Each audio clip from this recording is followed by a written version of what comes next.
Orang Banyuwangi pasti gak asing sama nama keluarga Wiratmaja. Dari dulu, mereka dikenal sebagai keluarga terpandang. Rumahnya gede banget kayak istana. Tanahnya luas hampir di setiap desa. Dan usahanya jalan lancar tanpa pernah kelihatan susah. Banyak orang suka nyeletuk. Itu keluarga mah kayak 7 turunan. Kalau ada acara besar di kampung, keluarga Wiratmaja selalu jadi pusat perhatian. Mobil mewah keluar masuk halaman rumah mereka. Tamu-tamu berdasi hilir mudik, makanan melimpah. Sampai sisa, anak-anak kecil biasanya suka nunggu di pagar rumah. Berharap dapat lemparan uang receh atau makanan dari pembantu mereka. Semua orang tahu kalau keluarga lain masih mikir gimana caranya dapur ngebul. Keluarga Wiratmaja kayak gak pernah kekurangan. Tapi di balik semua itu, ada sesuatu yang bikin orang-orang kampung selalu bisik-bisik kalau lagi ngobrol. Mereka sering cerita dengan suara diturunin, kayak takut ada yang dengar. Bukan soal kekayaannya, tapi soal kematian aneh yang hampir selalu menimpa anggota keluarga itu. Coba dihitung, dari generasi kakek buyut sampai yang sekarang, jarang banget ada yang meninggal karena usia tua. Ada yang meninggal karena kecelakaan. Tapi anehnya kecelakaannya gak masuk akal. Misalnya, ada salah satu paman mereka yang katanya jatuh dari kursi waktu lagi duduk santai. Kedengarannya sepele, kan? Tapi tubuhnya patah-patah kayak orang yang jatuh dari lantai 5. Ada juga sepupu mereka yang katanya sehat-sehat aja. Masih bisa ketawa-tawa bareng temen, tapi malamnya langsung kaku gak bernyawa tanpa sakit sebelumnya. Pernah juga ada anak kecil dari keluarga itu yang hilang pas main di halaman rumah. Gak ada saksi, gak ada jejak, seolah ditelan bumi. Polisi cari kemana-mana gak ketemu. Sampai sekarang gak pernah jelas kemana perginya. Cerita-cerita kayak gitu bikin warga kampung yakin kalau ada sesuatu yang gak beres di balik kekayaan keluarga itu. Dulu, ada seorang kakek tua di kampung. Namanya Mbah Samin. Dia pernah ngomong terang-terangan. Keluarga itu punya perjanjian dengan makhluk dari alas purwo. Mereka gak bisa lepas. Kaya memang kaya, tapi gak ada satupun yang bisa mati wajar. Kata-kata itu bikin banyak orang langsung merinding. Apalagi kalau diucapin sama Mbah Samin yang dikenal sakti dan paham soal dunia gaib. Hutan Alas Purwo sendiri memang bukan sembarang hutan. Semua orang Banyuwangi tahu. Hutan itu legendaris. Katanya, itu pintu gerbang kerajaan jin.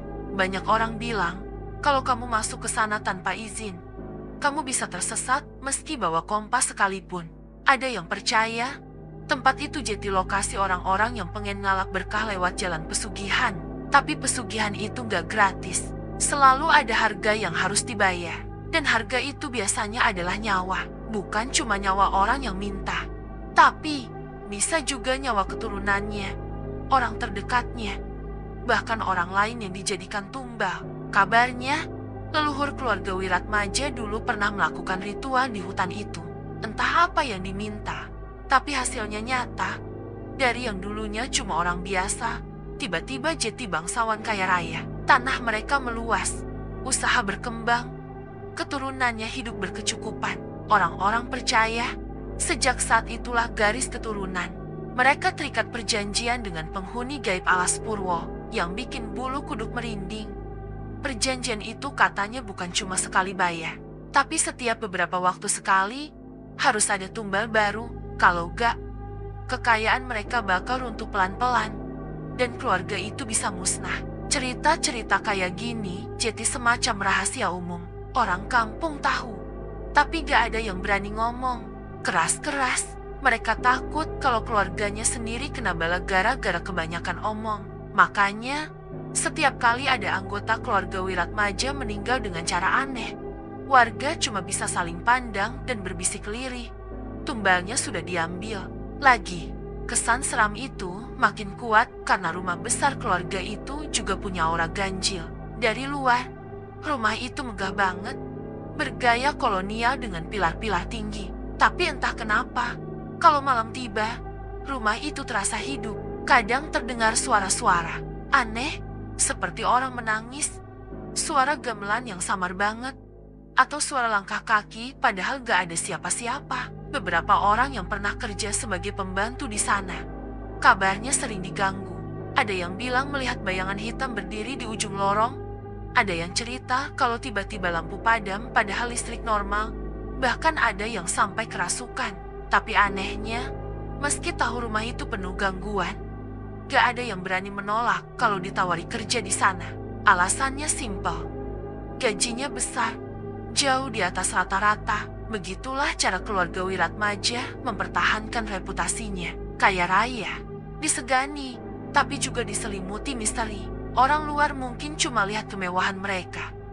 Tapi orang Banyuwangi asli tahu, di balik itu semua ada cerita kelam yang gak bisa dihapus. Rani, salah satu cucu keluarga itu, sebenarnya udah lama curiga. Dari kecil, dia sering dengar bisik-bisik orang kampung, tapi ibunya selalu melarang dia banyak tanya. Itu cuma gosip orang iri sama keluarga kita. Begitu katanya, tapi hati kecil Rani gak bisa bohong. Setiap kali ada yang meninggal dengan cara aneh, dia merasa ada sesuatu yang gelap yang gak pernah dijelaskan keluarganya. Dan malam saat neneknya meninggal dengan cara yang gak masuk akal, kecurigaan itu makin kuat. Seolah-olah semua cerita tentang tumbal dari alas Purwo itu bukan sekadar omongan kosong, tapi kenyataan yang benar-benar ada. Cerita ini dimulai dari Rani, cucu bungsu keluarga Wiratmaja. Dia baru saja pulang dari Jakarta ke Banyuwangi. Setelah mendapat kabar duka, neneknya meninggal dunia. Tapi cara meninggal sang nenek bikin Rani gak habis pikir. Katanya, nenek jatuh dari tangga rumah besar keluarga mereka. Tangga itu sebenarnya cuma 5 anak tangga, rendah. Bahkan anak kecil pun kalau jatuh paling cuma lecet. Tapi anehnya, tubuh nenek Rani ditemukan remuk, seolah jatuh dari ketinggian puluhan meter. Dokter bahkan bingung menjelaskan, karena luka-lukanya terlalu parah untuk sekadar jatuh dari tangga rumah. Saat pulang, Rani disambut suasana rumah besar yang sejak kecil selalu bikin dia merinding. Rumah itu memang megah, berarsitektur kuno, dengan pilar-pilar besar bergaya kolonial, tapi kesan angker terasa jelas. Dari halaman depan saja, udaranya dingin menusuk, dan pohon-pohon besar di sekitar rumah berdiri seperti penjaga yang tak bersahabat. Rani sempat berdiri beberapa menit di depan gerbang besi hitam berornamen kuno, menatap ke arah rumah. Ia menarik napas panjang sebelum akhirnya melangkah masuk, karena hatinya terasa berat sekali. Di ruang tamu, keluarga besar sudah berkumpul. Suasananya muram, semua orang terdiam. Hanya suara isak tangis pelan terdengar. Rani menghampiri ibunya yang duduk dengan wajah pucat. Sang ibu menggenggam tangan Rani erat-erat, seakan ingin bilang sesuatu tapi ditahan. Rani sempat bertanya pelan, "Bu, gimana bisa nenek jatuh kayak gitu?" Sang ibu hanya menggeleng dengan mata berkaca-kaca, lalu menunduk tanpa menjawab. Malam itu, setelah pemakaman selesai, Rani ditawari untuk tidur di kamar tamu. Tapi entah kenapa, ibunya menyuruh Rani tidur di kamar lama ibunya dulu, yang terletak di lantai atas rumah besar itu. "Kamar itu kosong kok, sudah lama gak dipakai, tidur aja di sana." Begitu kata ibunya dengan nada datar. Rani sempat ragu, tapi akhirnya menurut. Kamar itu memang luas, dengan jendela besar yang menghadap halaman belakang. Cat dindingnya sudah kusam, dan beberapa perabot kayu di dalamnya terlihat tua. Saat masuk, hawa dingin langsung terasa menusuk tulang. Lampu kamar remang-remang membuat bayangan perabot tampak lebih menyeramkan. Rani menutup pintu dan meletakkan tasnya. Ia mencoba menenangkan diri, meyakinkan hatinya kalau semua baik-baik saja. Sekitar tengah malam, saat Rani baru saja memejamkan mata, ia mendengar sesuatu. Suara itu awalnya sama, seperti langkah kaki pelan di ujung lorong. Rani membuka mata, menajamkan telinga. Semakin lama, suara itu makin jelas. Bukan langkah biasa, tapi langkah berat. Seolah seseorang berjalan sambil menyeret sesuatu yang berat. Suara gesekan logam juga terdengar, seperti lantai yang ditarik di atas lantai kayu. "Siapa malam-malam gini jalan?" gumam Rani pelan. Ia mencoba menepis perasaan aneh itu, berpikir mungkin ada keluarga lain yang belum tidur. Tapi suara itu makin dekat, bergema di lorong panjang rumah besar. Langkah-langkah berat itu bergerak pelan, tapi pasti mendekati kamarnya. Dengan Jantung berdegup kencang. Rani memberanikan diri mengintip dari celah pintu yang tidak tertutup rapat. Dari balik celah sempit itu, ia melihat sesuatu yang membuat darahnya seakan berhenti mengalir. Ada bayangan besar, hitam pekat, berjalan bongkok dengan tubuh tinggi menjulang. Matanya menyala merah, berkilat dalam gelap. Setiap kali ia melangkah, lantai kayu rumah besar itu bergetar. Berderit keras seakan tak kuat menahan beban tubuhnya. Rani ternganga. Tubuhnya kaku. Ia buru-buru menarik pintu dan menutupnya rapat-rapat. Nafasnya tersengal. Tubuhnya gemetar hebat, tapi langkah itu terus mendekat. Detak jantungnya makin kencang saat suara berat itu berhenti. Tepat di depan kamarnya. Hening. Suasana begitu sunyi. Sampai-sampai Rani bisa mendengar detak jantungnya sendiri. Ia menutup mulut dengan tangan, berusaha menahan suara napas. Tapi, tiba-tiba, pintu kamarnya bergetar keras. Tak, tak, tak.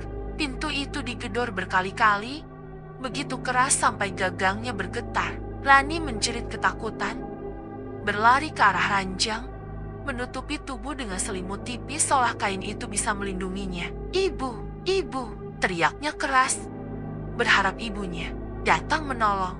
Tapi anehnya, tak ada seorang pun menjawab. Rumah yang besar itu terasa begitu sepi. Seakan semua orang mendadak hilang. Gedoran pintu berhenti. Sunyi kembali. Tapi justru kesunyian itu terasa lebih mencekam. Lalu, terdengar sesuatu yang membuat Rani hampir pingsan. Dari balik pintu, suara lirih berbisik, berat, seperti berasal dari tenggorokan yang rusak. Suara itu berkata pelan, tapi jelas, tumbal, belum lunas. Rani menutup telinganya, menggigil ketakutan. Bisikan itu begitu dekat, seolah-olah sosok itu sedang menempelkan mulutnya ke celah pintu. Lalu terdengar suara napas berat, panjang, berembus seperti angin, dingin yang masuk lewat celah pintu. Suasana kamar makin dingin. Hawa mistis begitu kuat sampai membuat bulu kuduk Rani berdiri. Beberapa menit kemudian, suara itu hilang. Tak ada lagi langkah, tak ada lagi bisikan. Tapi rasa takutnya masih menjerat kuat. Rani tidak berani bangun dari ranjang. Ia hanya bisa meringkuk sambil menangis tertahan, menunggu pagi tiba. Malam itu terasa sangat panjang. Berkali-kali ia memejamkan mata, tapi setiap kali hampir tertidur. Ia merasa ada yang mengawasinya dari sudut kamar. Seperti ada bayangan hitam berdiri diam, menatapnya. Bahkan beberapa kali, Rani yakin mendengar suara gamelan samar dari luar jendela. Padahal halaman belakang rumah itu sepi. Sampai akhirnya ayam jantan berkokok, menandakan fajar mulai menyingsing. Rani memberanikan diri membuka pintu kamar. Lorong rumah terlihat kosong, sunyi, seolah tidak pernah terjadi apa-apa. Tapi bekas goresan panjang terlihat jelas di daun pintu kayu, seperti dicakar sesuatu yang tajam. Dengan wajah pucat, Rani turun ke ruang makan dan menemukan ibunya duduk diam dengan mata sembab. Rani langsung menceritakan kejadian semalam, tapi ibunya hanya menunduk, menggenggam gelas teh dengan tangan. Gemetar, kamu jangan banyak tanya, anggap saja tidak terjadi apa-apa, katanya pelan. Suaranya nyaris berbisik. Rani semakin bingung, tapi dalam hati kecilnya, ia tahu, malam itu, dia sudah melihat sendiri kebenaran yang selama ini cuma jadi bisik-bisik orang kampung. Besoknya, Rani menceritakan semuanya ke ibunya. Ia masih merasa terguncang oleh kejadian malam sebelumnya. Suaranya bergetar saat ia menanyakan perihal nenek yang meninggal secara aneh dan mengapa semua orang di rumah besar itu seakan-akan menutup-nutupi sesuatu. Namun ibunya malah menatapnya dengan wajah pucat. Lalu dengan nada tegas berkata, "Sudah, jangan ikut campur urusan keluarga. Ada hal-hal yang memang tidak perlu kamu tahu." Setelah itu, ibunya langsung pergi ke kamar, meninggalkan Rani dengan hati yang semakin tidak tenang. Mukanya mereda, justru rasa penasaran Rani makin menjadi jeti. Ia merasa ada sesuatu yang besar dan mengerikan tersembunyi di balik kematian neneknya. Ia tidak bisa begitu saja diam, apalagi setelah melihat sendiri hal-hal aneh di rumah itu sejak malam pertama ia datang. Suara pintu berderit, langkah kaki di lorong yang sepi, dan bayangan hitam yang sempat melintas di ujung mata. Semua itu tidak mungkin kebetulan. Siang harinya, saat semua orang sibuk di rumah duka, Lani diam-diam keluar dan berjalan menuju salah satu rumah paling tua di desa. Ia ingat ada seorang lelaki sepuh yang dikenal masyarakat sebagai saksi hidup dari masa lalu keluarga Wiratmaja. Namanya Pak Surip. Orang bilang, Pak Surip tahu banyak rahasia desa ini, termasuk hal-hal yang jarang orang berani sebutkan. Lani mengetuk pintu kayu rumah itu dengan agak gugup. Suasana di dalam sepi, hanya terdengar suara ayam berkokok di halaman belakang. Tak lama kemudian, pintu terbuka. Muncul sosok pria renta dengan rambut putih kusut dan kulit keriput. Matanya tajam, seperti sudah melihat banyak hal dalam hidup. Lani mengucapkan salam dan memperkenalkan diri sebagai cucu dari keluarga Wiratmaja. Begitu mendengar nama itu, tatapan Pak Surip langsung berubah. Ia terdiam lama, seakan menimbang apakah ia harus bicara atau tidak. Akhirnya, dengan suara serak ia berkata, "Kamu ingin tahu? Baiklah, tapi setelah ini, hidupmu gak akan sama lagi." Ia mempersilakan Rani duduk di kursi bambu reyot di teras rumahnya. Angin sore bertiup pelan, tapi suasananya terasa menekan, seolah ada sesuatu yang ikut mendengarkan percakapan mereka. Pak Surip mulai bercerita. Leluhur keluarga Wiratmaja, kata dia, dulu pernah ngalap berkah ke Alas Purwo, hutan keramat yang terkenal angker di ujung Banyuwangi. Mereka pergi ke sana bukan untuk berdoa seperti orang biasa, melainkan untuk membuat perjanjian. Sejak saat itu, keluarga kalian gak pernah kekurangan harta, tapi ada harga yang harus dibayar. Tumbal nyawa. Lani tercekap. Tumbal? Maksudnya, setiap kali ada anggota keluarga Wiratmaja yang meninggal dengan cara aneh. Lihat saja, tidak lama setelah itu, usaha dan bisnis kalian makin maju. Itu bukan kebetulan, itu bayaran. Darah yang diambil untuk memperpanjang kejayaan kalian. Tubuh Rani merinding. Ia teringat betapa cepatnya perusahaan pamannya berkembang setelah ayahnya meninggal dalam kecelakaan beberapa tahun lalu.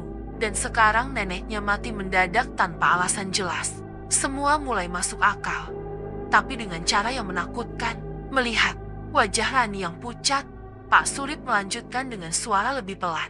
Kalau kamu gak percaya, coba saja datang ke Alas Purwo pas malam bulan purnama. Kau bakal lihat sendiri siapa yang selama ini nagih tumbal. Tapi ingat, jangan sembarangan bicara atau menantang.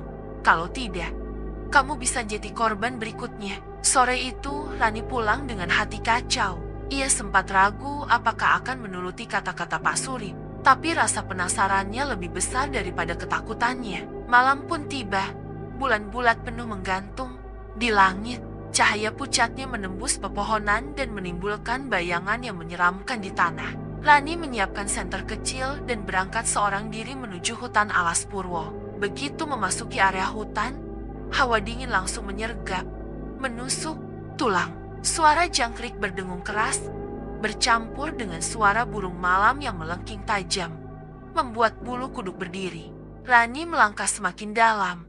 Jalan setapak yang ia lewati semakin sempit, dipenuhi akar-akar pohon besar yang menjulur keluar seperti tangan siap meraih. Udara terasa makin berat, seolah setiap tarikan napas disertai bisikan halus yang tidak bisa ia fahami. Sesekali, ia merasa ada yang berjalan di belakangnya, tapi setiap menoleh, hanya ada kegelapan. Jantungnya berdegup keras, keringat dingin mengalir di pelipisnya meski udara begitu menusuk. Di tengah hutan, Rani melihat sesuatu.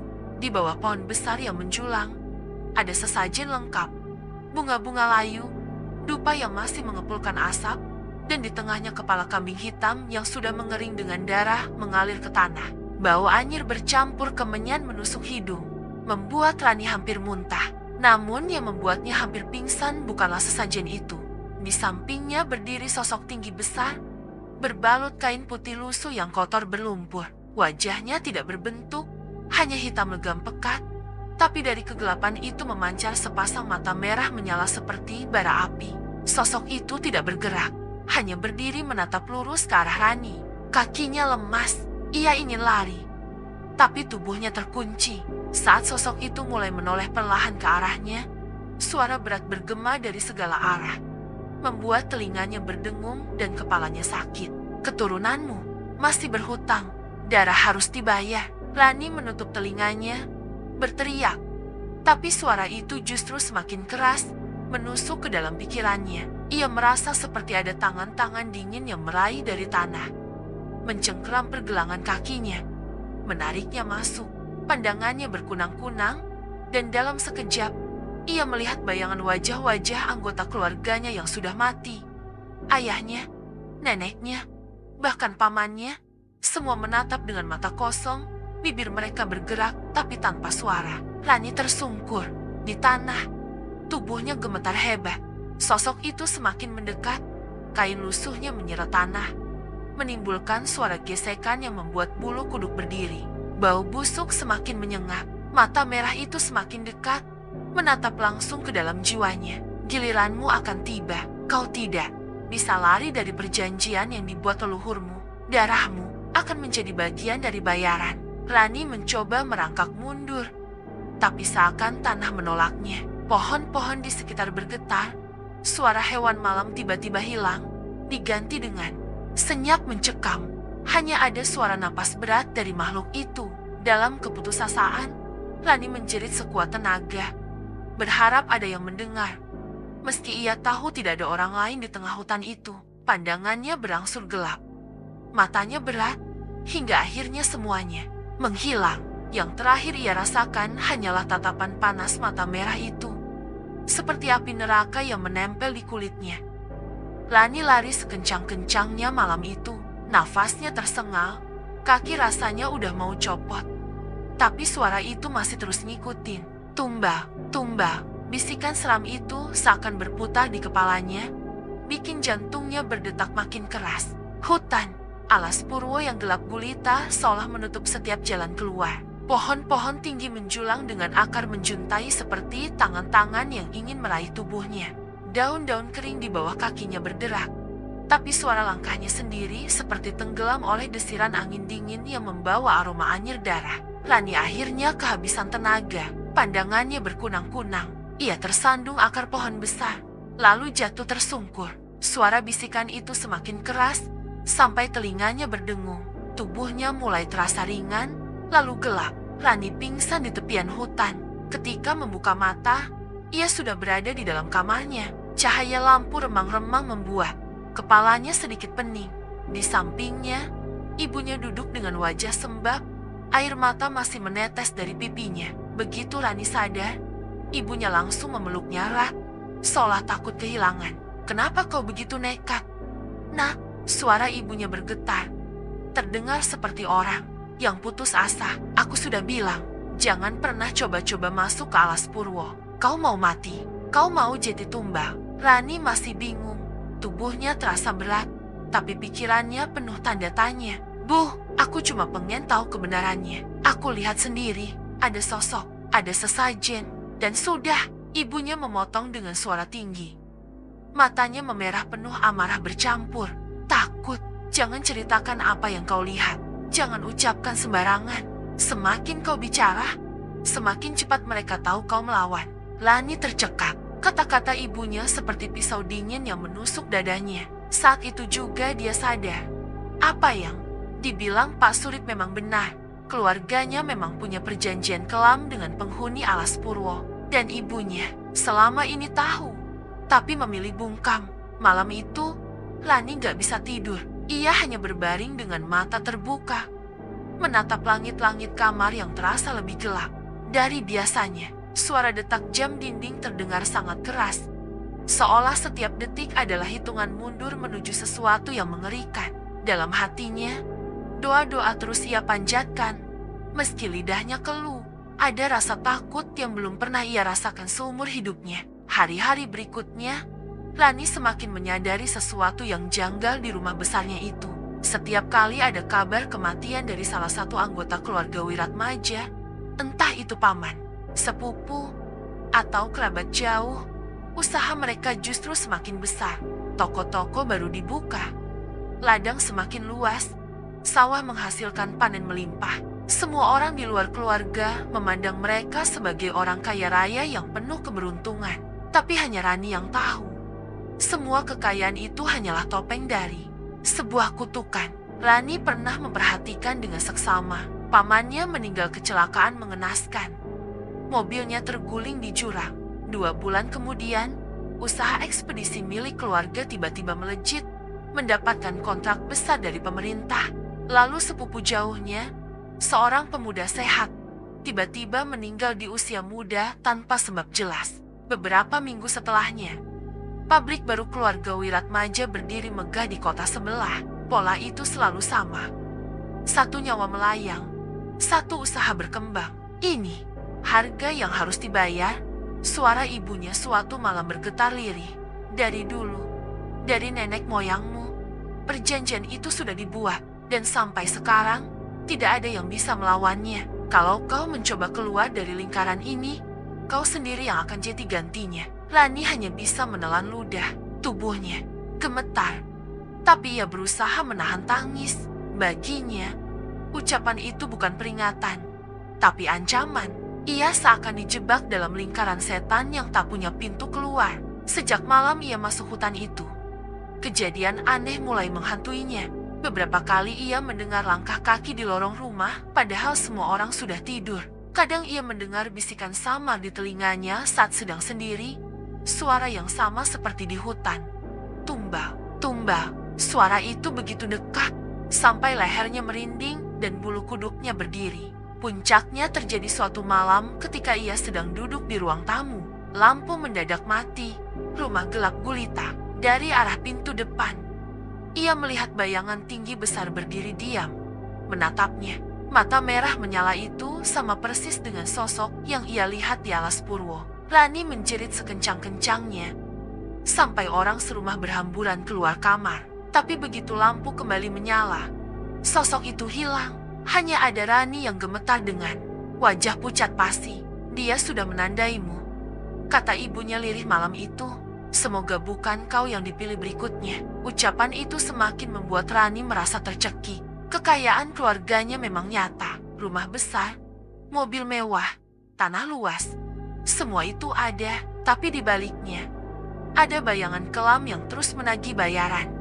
Setiap kali keluarga mereka tertawa bahagia di pesta atau pertemuan besar, Rani hanya bisa melihat satu hal. Ada arwah-arwah gentayangan yang menatap penuh dendam, menunggu giliran. Malam-malamnya tidak pernah lagi tenang. Doa yang ia panjatkan selalu terhenti oleh rasa takut. Seolah ada sesuatu yang duduk di samping kasurnya. Kadang ia merasa kasurnya bergetar pelan. Kadang terdengar suara orang bernafas berat di pojok kamar. Semakin lama, Rani merasa waktunya semakin dekat. Sejak saat itu, Rani benar-benar sadar kenapa keluarga besarnya bisa hidup bergelimang harta. Tapi tidak ada satupun yang mati dengan cara wajar. Semua itu adalah harga yang harus dibayar karena perjanjian leluhur mereka dengan penghuni hutan terkutuk. Dan entah kenapa, perasaan Rani semakin kuat bahwa suatu hari, mungkin tidak lama lagi, dirinya yang akan jadi tumbal berikutnya.